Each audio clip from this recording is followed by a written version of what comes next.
Hello दोस्तों, स्वागत है आप सभी का आपके अपने इस YouTube चैनल आर्य स्टडी पॉइंट में। दोस्तों, आज का आपका टॉपिक है जो कि कक्षा 10 का मैथ है, यूपी बोर्ड का। ठीक है, हम लोग का क्वेश्चन है प्रतिस्थापन विधि से इसे हल करना है। हल करने का मतलब क्या, हमें x और y का मान ज्ञात करना है। ठीक है, जिसे प्रतिस्थापन को ही हम इंग्लिश में कहते हैं सब्स्टिट्यूशन मेथड। ये जो प्रतिस्थापन, विलोपन और बद्ध गुणनखंड विधियां हैं तीन, ये बहुत ही इम्पोर्टेंट है आपके बोर्ड एग्जाम की दृष्टि से। इसमें से 4 और 6 नंबर के क्वेश्चन आने तय हैं। ठीक है, खास तौर से इसमें बद्ध गुणनखंड और जो विलोपन होता है जिसे एलिमिनेशन कहते हैं। ठीक है, तो आइए हम लोग हल करते हैं। और हल करने से पहले मैं आपको कुछ बताना चाहता हूँ कि जो भी हमारे मित्र या हमारे दोस्त बंधु इस चैनल पे नए हैं तो चैनल को लाइक, सब्सक्राइब और ज़्यादा से ज़्यादा शेयर करने में हमारी मदद करें। और आपसे हमें कुछ नहीं चाहिए। ठीक है, चलिए स्टार्ट करते हैं। देखिए, ये आपका एक समीकरण है, दूसरा ये है। ठीक है, ये फ्रैक्शनल टर्म है, इसको हम हल करके साधारण रूप में लाएंगे। तो जब साधारण रूप में लाना चाहते हैं, देखिए दोनों का लसाअ लेंगे। ठीक है, जब हम लसाअ लेंगे तो ये क्या है, एक सम और विषम संख्याएं हैं। तो लसाअ लेने का मतलब क्या होगा, डायरेक्ट देखिए मैं करने जा रहा हूँ। जब लसाअ लेंगे तो इसका मतलब यहाँ पे एक सम और विषम तिर्यक गुणा वाले से भी कर सकते हैं, आसान हो जाएगा।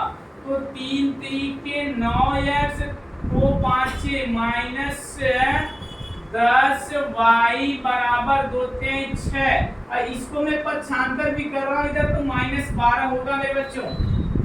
देखिए थोड़ा सा ध्यान दीजिए, मैंने क्या किया, 3 3 9, 2 5 6 10, फिर 2 3 6, 6 को पक्षांतर किए, यहाँ भाग में रहेंगे, इधर क्या हो गया, गुणा में 6 दूना 12। ठीक है, अब ये आपका समीकरण 1 हो गया।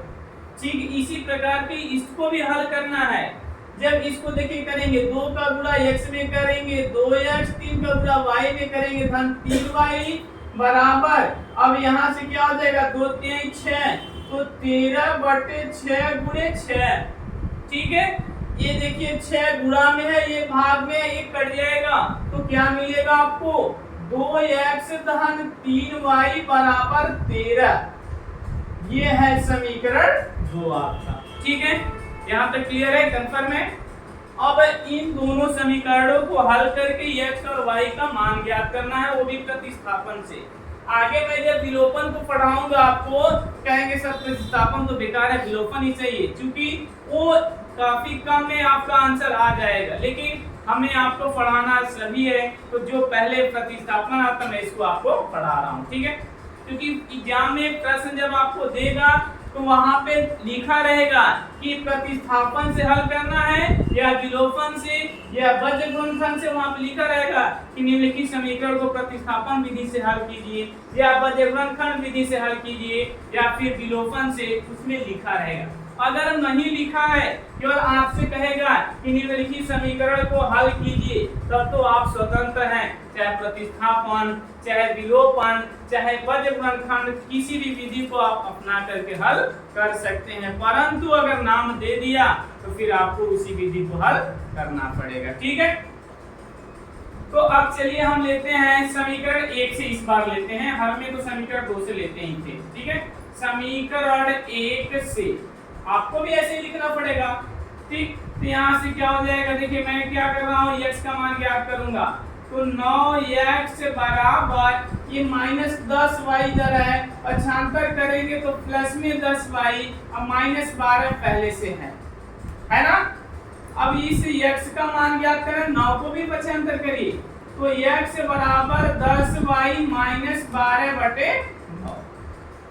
ये हो गया आपका समीकरण। ठीक है, फिर यहां से आप क्या करेंगे, अब लिखेंगे x का मान समीकरण 1 से लिया हो तो दोस्तों 2 में प्रतिस्थापित करेंगे, x का मान समीकरण 2 में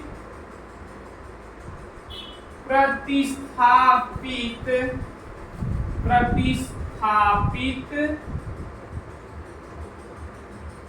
करने पर। ठीक है, अब ये मत लिखिएगा कि x का मान समीकरण 2 में रखने पर, प्रतिस्थापित लिखेंगे, ठीक है, क्योंकि प्रतिस्थापन विधि है। तो अब यहाँ से क्या होगा, इसी मान को इस समीकरण में रख दीजिए जहाँ पे x है। तो 2 कोष्टक में लेके कोष्टक लगाएंगे, 10y माइनस 12/9 और प्लस में 3y बराबर 13।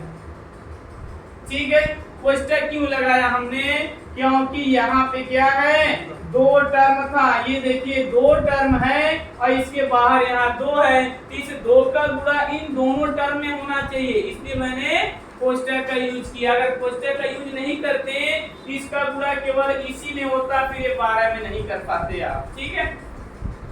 अब चलिए हल करते हैं, 2 कोष्टक जोड़ेंगे, तो 2 दहा में 20y धन 12 गुना प्लस माइनस -24, यहाँ क्या हो जाएगा 24 और बटे तो 9 है, क्योंकि गुणा में अंश का अंश में और हर का हर में होता है, और प्लस 3y बराबर 13। ठीक है, फिर अब आपको लसागु लेना पड़ेगा, जब लसागु लेंगे तो 9 का गुणा 3 में करेंगे, तो 9 3 27, फिर इसको पक्षांतर भी कर देंगे दोस्त, तो क्या मिलेगा 20y माइनस 24 धन 9 3 27y बराबर 13 117।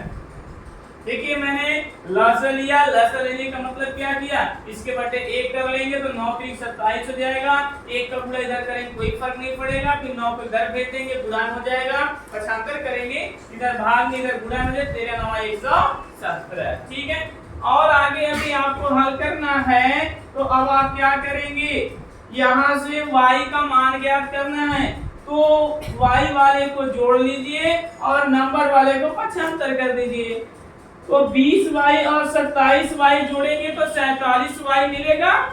तो यहाँ मैं राइट करता हूँ 47y बराबर 117, तो पहले से है दोस्तों, ये -24 है, जब इसको पक्षांतर करके इस तरफ लाएंगे तो प्लस में 24 होगा।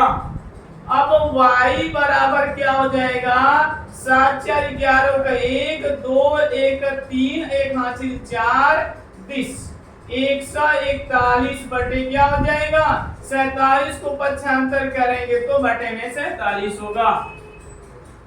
ठीक है, अब अगर हम 47 से इसको भाग देते हैं तो 3 बार में चला जाएगा, 4 3 12 120, 7 3 का 21, 120 में 21 जोड़ेंगे 141, मतलब 47 3 141, तो y का मान कितना मिल गया 3। अभी यहीं पे प्रश्न खत्म नहीं हुआ है, अभी आपको y का मान मिला है, ये वाला x का मान तो मिला लेकिन y के पद में मिला है, हमको नंबर में केवल लाना है। फिर आप क्या लिखेंगे कि y का मान इस भी समीकरण में रख लीजिए जिसमें इजी हो, दोनों में रख सकते हैं, दोनों में सेम वैसे ही दिख रहा है। ठीक है, चलिए यहाँ पे 2 में रखे तो 1 में रख देते हैं, है ना, लिखेंगे y का मान समीकरण किस में रखते हैं, 1 में प्रतिस्थापित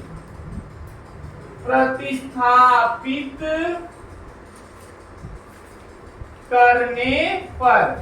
ठीक है दोस्तों, अब यहाँ पे क्या करेंगे, प्रतिस्थापित कर ले रहे हैं, तो देखिए क्या हमें मिलेगा, ये समीकरण 1 है, तो यहाँ से 9x माइनस 10 गुणे y के स्थान पे 3, तो गुणे 3 बराबर -12, तो 9x बराबर 10 यानी 30, तो -12 धन 30, तो x बराबर क्या मिलेगा मेरे दोस्तों, अगर हम 30 में से 12 देखिए प्लस माइनस माइनस होता है, जो संख्या बड़ी होती है उसका चिन्ह आता आपने पढ़ा है, तो 30 में से 12 घटाएंगे तो कितना मिलेगा 18 मिलेगा, तो 18 बटे क्या हो जाएगा 9, तो अब यहाँ से x बराबर क्या मिलेगा 9 दूना 18। तो ये है आपके इस प्रश्न का संपूर्ण हल, y का मान 3 और x का मान 2। अगर आप ये चाहेंगे कि सर ने तो यहाँ पे समीकरण 1 से लिया है 2 में रखा है, कोई प्रॉब्लम नहीं मेरे दोस्तों, आप समीकरण 2 से लेकर के समीकरण 1 में रख लीजिएगा, फिर भी आपका मान सेम वही आएगा, जरा भी परिवर्तन नहीं होगा। और दूसरी बात, हमने x का मान ज्ञात किया है, आप y के रूप में ज्ञात करके हल करेंगे तो भी सेम आएगा, चाहे जो भी विधि आप लगाइए।